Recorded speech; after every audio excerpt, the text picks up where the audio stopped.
Hi friends आपण मानकु Sunil study academy रे पुणी थरे स्वागत पिला माने पुणी थरे सुनील स्टडी एकेडमी को आपण मानकु स्वागत।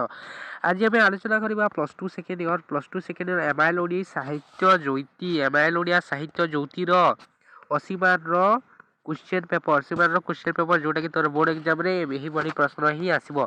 तो देखो तोर एटा एमआईएल ओडिया रो साहित्य ज्योति रो सेट 1 ओटे जोटा कि तोर बोर्ड परीक्षा पे समय 3 घंटा हबो एवं फुल मार्क 80 अच्छी। तो आम आज से प्रश्न को आलोचना करवा जोटा कि पूरा सेट 1 अच्छे 80 मार्क सब प्रश्न गुड़िक अच्छी। तो जदि आप एजाए चैनल को सब्सक्राइब करते सब्सक्राइब करके पाखर देवा बेल आइकन को निहाती भाव में क्लिक करते जहाँफल आपमती भिड सर्वप्रथमे पाइपर। तो देख समस्त प्रश्न उत्तर दिवा परीक्षार्थी मैंने यथा संभव निज भाषा प्रश्न उत्तर लिखा आवश्यक दक्षिण पार्श्व संख्या प्रश्न मूल्य सूचाऊँगी। सो फ्रेंड्स एमती तुम बोर्ड परीक्षा प्रश्न पत्र पेपर रे एवं ग्रुप 5टी ग्रुप अच्छी साहित्य ज्योति ग्रुप ए देख तुम एमसीक्यू 5टी प्रथम देदेव प्रत्येक प्रश्न 4 संभाव्य उत्तर मध्य ठीक उत्तर बाछी लेख।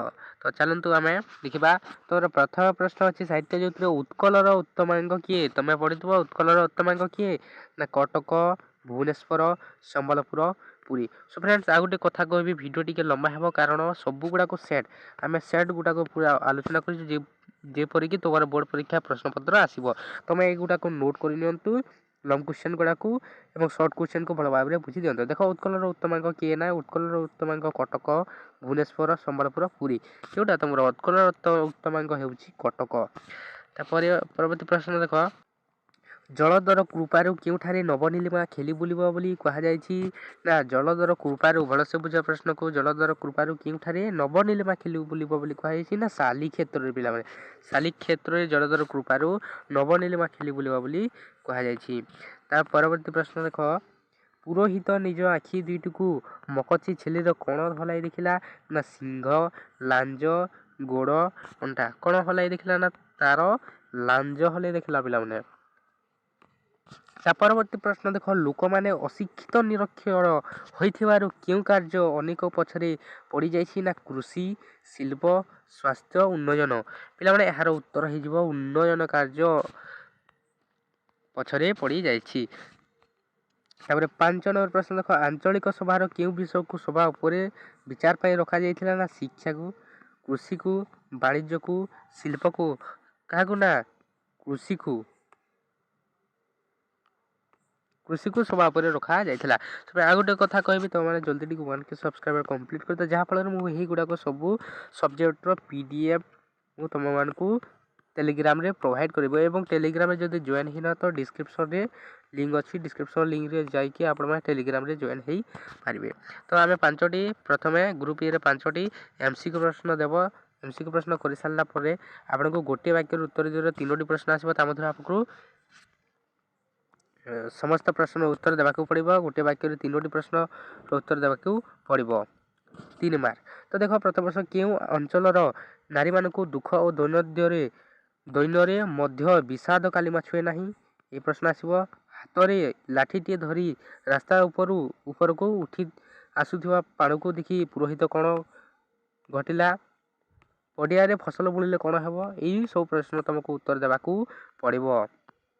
तापर देख 2 मार्क प्रश्न 2टी करने को कह देख 3 नंबर 2 मार्क प्रश्न प्रथम आम 5टी एमसीक्यू प्रश्न कर गोटे वाक्य उत्तर 3टी प्रश्न कर 2 मार्क 2टी प्रश्न करने को कही। तो देख जेकोसी 2टी प्रश्न उत्तर 40 ରୁ 50 शब्द मध्य दियो भ्राम्यमाण उदासीन धरणी केउथिरे विचलित हुए नहीं तुम आंसर को लिख अगाधु चमकी उठी कौन कहला तब शासक और विशेषज्ञ शीर्षक अग्रलेखार किपरि मतामत प्रकाश पाइथिला एटा हला तुम 2 मार्क प्रश्न जोटा कि तुम कवि परिचय एवं उत्तर लिखिकी 2 मार्क पाइपर कवि परिचय पर गोटे मार्क एवं उत्तर पर गोटे मार्क है तुम टोटाल 2 मार्क प्रश्न।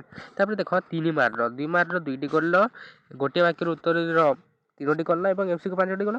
तापर देख 3 मार्क गोटे प्रश्न करने को कही जेकोसी गोटे प्रश्न उत्तर 60 ରୁ 80 शब्द मध्य दियो कोणार्क को एक द्रुप्त और गर्वित जातिर पराक्रम प्रतीक बोली लेखक कहीं कहते लेख। तापर राधुर कथा शुणु पुरोहित कौन कही ସାଧୁର କଥା ଶୁଣି ପୁରୋହିତ କ'ଣ କହିଥିଲା ଏଇଟା ଲେଖିବ, କବି ପରିଚୟ ଦେବ ଏବଂ ଉତ୍ତର ପାଇଁ 2 ମାର୍କ ନେବ।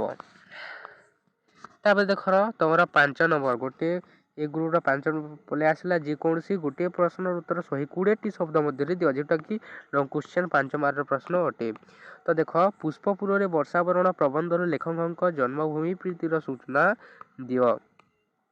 ପ୍ରଚାର ଶକ୍ତି ବଳରେ ଜିତିଥିବା ଗୁଣହୀନ ଓ ନୀତିହୀନ କେତେକ ପ୍ରତିନିଧିଙ୍କ କଥା ଉତ୍ଥାପନ କାଳରେ ପ୍ରାବନ୍ଧିକ ଯେଉଁ ପ୍ରସଙ୍ଗର ଉପସ୍ଥାପନା କରିଛନ୍ତି ତାହା ବର୍ଣ୍ଣନା କର। ପିଲାମାନେ ନିଶ୍ଚିତ ଭାବରେ ଏମିତି ହିଁ ତୁମର ପ୍ରଶ୍ନ ଆସିବ। ମୁଁ ଅଲରେଡ଼ି MILର କିଛି ପ୍ରଶ୍ନ ଆଲୋଚନା କରୁଛି 5 ମାର୍କର, ତାହା ତୁମେ ଦେଖି ନେଇକରି ଏମିତି ସିଲେକ୍ସନ୍ ପ୍ରଶ୍ନର ଆଲୋଚନା କରିପାରିବ। ତ ଦେଖ ଆମେ ପ୍ରଥମେ MCQ 5ଟି ଗ୍ରୁପ୍ ଏରେ ଆଲୋଚନା କରିଲା, ତାପରେ ଆଲୋଚନା କରିଲା 1 ମାର୍କର 3ଟି ଗୋଟିଏ ବାକ୍ୟରେ, ତାପରେ 2 ମାର୍କର 2ଟି ଏବଂ 3 ମାର୍କର 1ଟି ଆଲୋଚନା କଲା ଏବଂ 5 ମାର୍କର 1।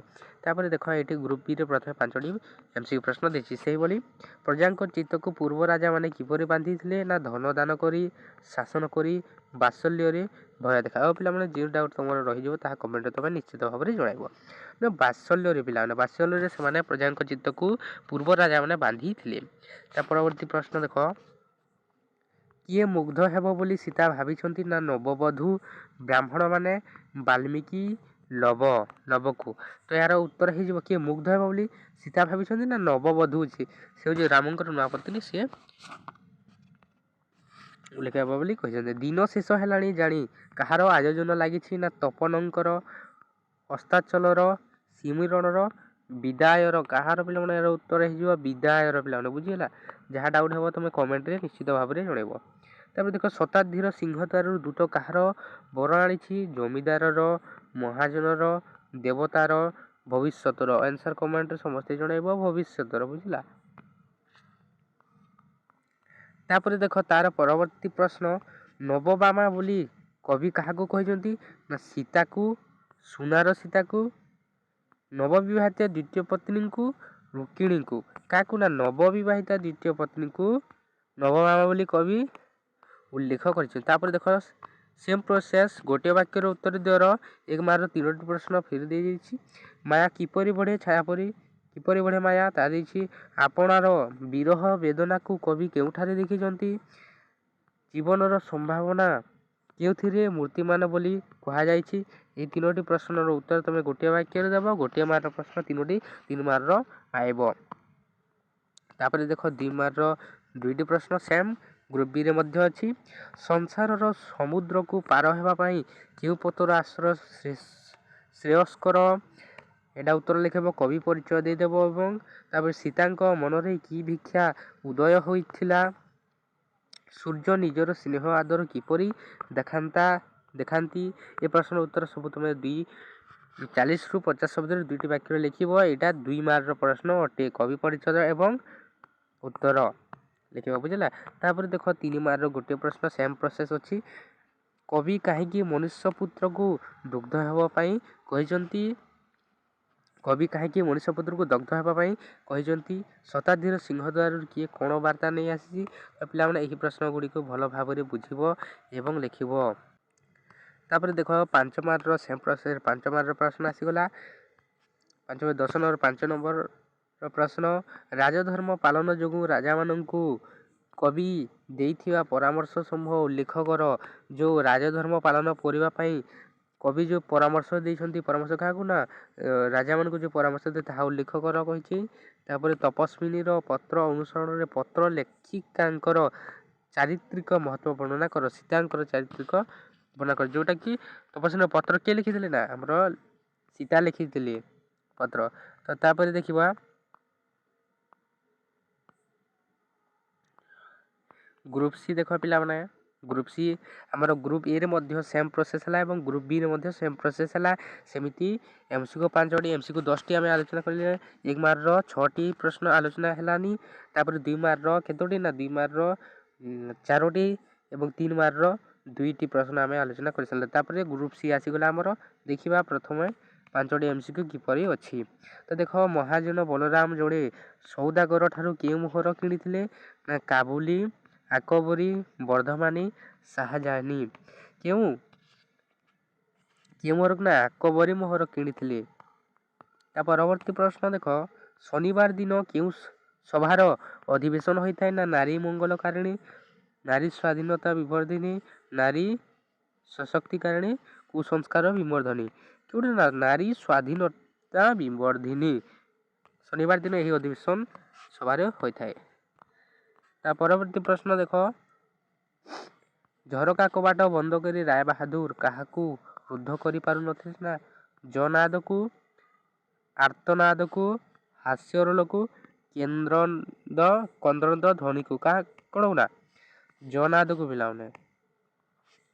ତାପରେ 4 ନମ୍ବର ପ୍ରଶ୍ନ ଦେଖ, ହତଶ୍ରୀ ସଭ୍ୟତାର ଡଷ୍ଟବିନ୍ ବୋଲି କାହାକୁ କୁହାଯାଇଛି?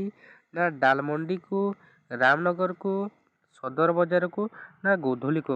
ପିଲାମାନେ ଏଇଟା ବହୁତ ସିମ୍ପଲ୍ ପ୍ରଶ୍ନ, ସେଥିପାଇଁ ତମେ ଏଇ ନମ୍ବର ପ୍ରଶ୍ନ ନିଜ କମେଣ୍ଟରେ ୟୁଟ୍ୟୁବରେ କମେଣ୍ଟରେ ଜଣାଇବ, ବୁଝିଲା। ତାପରେ ଦେଖ, ରାଜା ଉଡ଼ନ୍ତା କଚ୍ଛପଟିକୁ ଦେଖି କ'ଣ କହିଥିଲେ? ନା ଆଶ୍ଚର୍ଯ୍ୟ, ଅଦ୍ଭୁତ, ବିଚିତ୍ର, ଅସାଧାରଣ। କ'ଣ କହିଥିଲେ? ନା ବିଚିତ୍ର କହିଥିଲେ ପିଲାମାନେ, ବୁଝିଲା। ତାପରେ ଦେଖ, 1 ମାର୍କର 3ଟି ପ୍ରଶ୍ନ, ମାନେ ଏବେ 9 ମାର୍କ ହେଇଯିବ ତୁମର। କେଉଁ କଥାଟା କଲିକତାର ନିୟମ ବୋଲି କୁହାଯାଇଛି? ଲେଖିବ। କାହାର ଐକ୍ୟତାନରେ ରାୟ ବାହାଦୁରଙ୍କର ଛାଇ ନିଦ ଭାଙ୍ଗି ଯାଇଥିଲା? ବୃଦ୍ଧ ଜଣକ ମୁକୁଟ ସହ ଉଠି ଠିଆ ହେଲା ବେଳେ କ'ଣ ଘଟିଥିଲା? ଏଗୁଡ଼ିକ 3ଟି ପ୍ରଶ୍ନ ତମେ କରିବ। ତାପରେ ଦେଖ, 2 ନମ୍ବର ପ୍ରଶ୍ନ, 2 ମାର୍କର ଅଛି। 2 ମାର୍କର ପ୍ରଶ୍ନ ଆସିଗଲା ତମର, ମିସେସ୍ ମହାପାତ୍ର ପ୍ରାତଃ କାଳରେ କ'ଣ କରିଥାନ୍ତି ବୋଲି କୁହାଯାଇଛି? କ'ଣ ଶୁଣି ରାତି ଅଧୟରେ ରାୟ ବାହାଦୁରଙ୍କ ନିଦ ଭାଙ୍ଗିଯାଏ? ଆକାଶ ମାର୍ଗୀୟ ସେ ଅଭିନବ ଘଟଣା ମଣିଷଙ୍କ ଭିତରୁ କିଏ ପ୍ରଥମେ ଦେଖିଥିଲା? ତ ପିଲାମାନେ ଏଇଟା 2 ମାର୍କର ପ୍ରଶ୍ନ ଅଟେ ଏବଂ କବି ପରିଚୟ ଉତ୍ତର ପାଇଁ ଗୋଟେ ମାର୍କ ମିଳିଥାଏ। ତାପରେ ଦେଖ, ଗ୍ରୁପ୍ ଆମର 14 ନମ୍ବର ଯେକୌଣସି ଗୋଟେ ପ୍ରଶ୍ନ, ଏଇଟା 3 ମାର୍କର ପ୍ରଶ୍ନ ଆସିଗଲା ତମର। 3 ମାର୍କର ପ୍ରଶ୍ନ ଦେଖ, ହଂସଦ୍ୱୟ ଓ କଚ୍ଛପଙ୍କ ଭିତରେ ବନ୍ଧୁତା ଯଥେଷ୍ଟ ଦୃଢ଼ୀଭୂତ ହେବା ପରେ କଚ୍ଛପ କେଉଁଠିକୁ ଯିବା ପାଇଁ ଇଚ୍ଛା ପ୍ରକଟ କଲା? ଲେଖିବ। କବି ପରିଚୟ ଏବଂ ଉତ୍ତର। ତାପରେ ଘୁଷୁରୀ ମାନେ ଉଡ଼ିବା ସମ୍ପର୍କରେ ବିଦେଶୀ ରାଜଦୂତ କ'ଣ କହିଛି? ଲେଖିବ। ତାପରେ ପିଲାମାନେ ତମର ଆସିଗଲା, ଏଠି ତମେ ଟିକେ କନଫ୍ୟୁଜନ୍ ହେବ ଯେ ଗ୍ରୁପ୍ ଡିରେ ପିଲାମାନେ ଦେଖ, ବିଲକୁଲ ନା ଗ୍ରୁପ୍ ଡିରୁ ଯେତେ ମାର୍କର ପ୍ରଶ୍ନ ତମର 10 ମାର୍କର ଆସୁଥିଲା, ସେହି 10 ମାର୍କର ପ୍ରଶ୍ନରେ ଗ୍ରୁପ୍ ଡି ମଧ୍ୟରେ ସର୍ଜନାତ୍ମକ ରଚନାକୁ ଅଲଗା କରାଯାଇଛି। ସେଠି ନୂଆ ଆଡ଼୍ ହୋଇଥିବା କବିତା ମଧ୍ୟରୁ ଯେଉଁଟାକି ତମର ଭାରତ ଭାବନା, ଗୁରୁ ଶିଷ୍ୟ, ଏହି କବିତା ଗୁଡ଼ିକ ମଧ୍ୟରୁ 9 ମାର୍କର ପ୍ରଶ୍ନ ଆସିବ, 10 ମାର୍କର ପ୍ରଶ୍ନ ଆସିବ। ତ ତା ପରବର୍ତ୍ତୀ ପ୍ରଶ୍ନ ଦେଖ, ଗ୍ରୁପ୍ ଇ ଦେଖ, ତୁମ ବାସଗୃହ ଆଖପାଖରେ ଗଚ୍ଛିତ ବର୍ଷା ଜଳ ଜନିତ ଅସୁବିଧାର ଦୂରୀକରଣ ପାଇଁ ବିଭାଗୀୟ କର୍ତ୍ତୃପକ୍ଷଙ୍କୁ ଏକ ଦରଖାସ୍ତ ଲେଖ। ଏଇଟା ଦରଖାସ୍ତ ଲିଖନ ଅଟେ ପିଲାମାନେ। କିମ୍ବା ତମର ଆଉ ଗୋଟେ ଦରଖାସ୍ତ ଦେଇଛି, ନୂଆକରି ଛାତ୍ରାବାସରେ ରହିବାକୁ ଯାଇଥିବା ତୁମ ସାନ ଭାଇର ଆଞ୍ଚଳିକ ଅଭିଭାବକ ହେବା ପାଇଁ ତୁମର ଜଣେ ସାଙ୍ଗଙ୍କ ନିକଟକୁ ପତ୍ର ଲେଖ। ଏଇଟା ହେଲା। ତାପରେ ଗ୍ରୁପ୍ ବିର ଆମେ ଦରଖାସ୍ତ ଦେଖିଲେ, ତାପରେ ତମର କିଛି MCQ ଗ୍ରାମାର ଦେଇଛି। ବ୍ୟାକରଣ ପ୍ରତ୍ୟେକ ପ୍ରଶ୍ନ 4 ସମ୍ଭାବ୍ୟ ଉତ୍ତର ମଧ୍ୟରୁ ଠିକ୍ ଉତ୍ତରଟି ବାଛି ଲେଖିବ।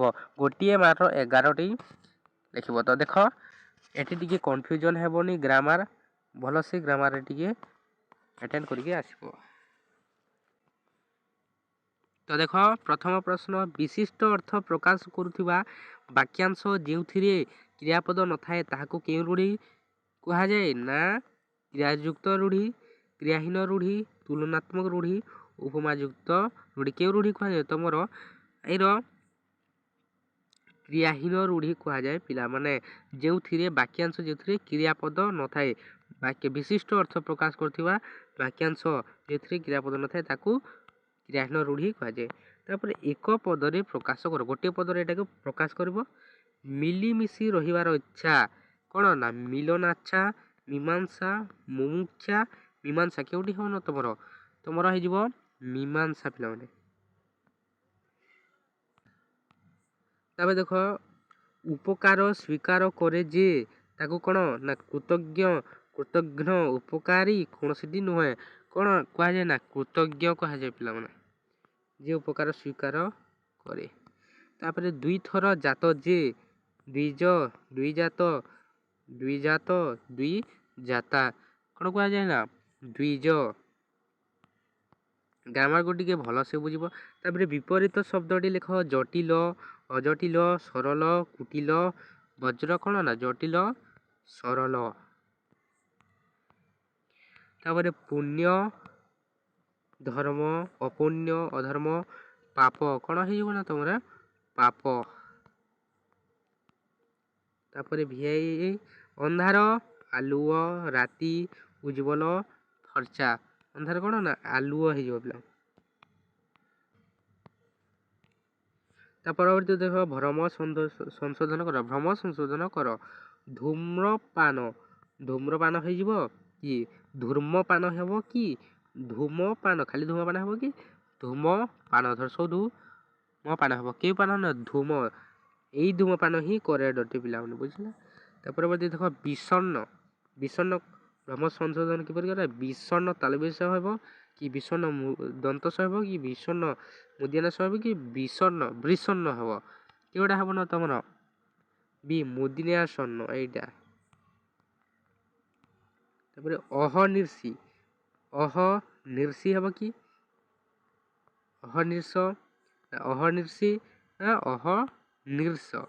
କେଉଁଠି ହେବ ନା ତମର ଅହନିର୍ଷିର ଯିବ ଅହନିର୍ଷ ତାଲବ୍ୟାସ ଯେଉଁ ଲାଗିଛି ଏଇଟା ଖ ନମ୍ବର ହେଇଯିବ।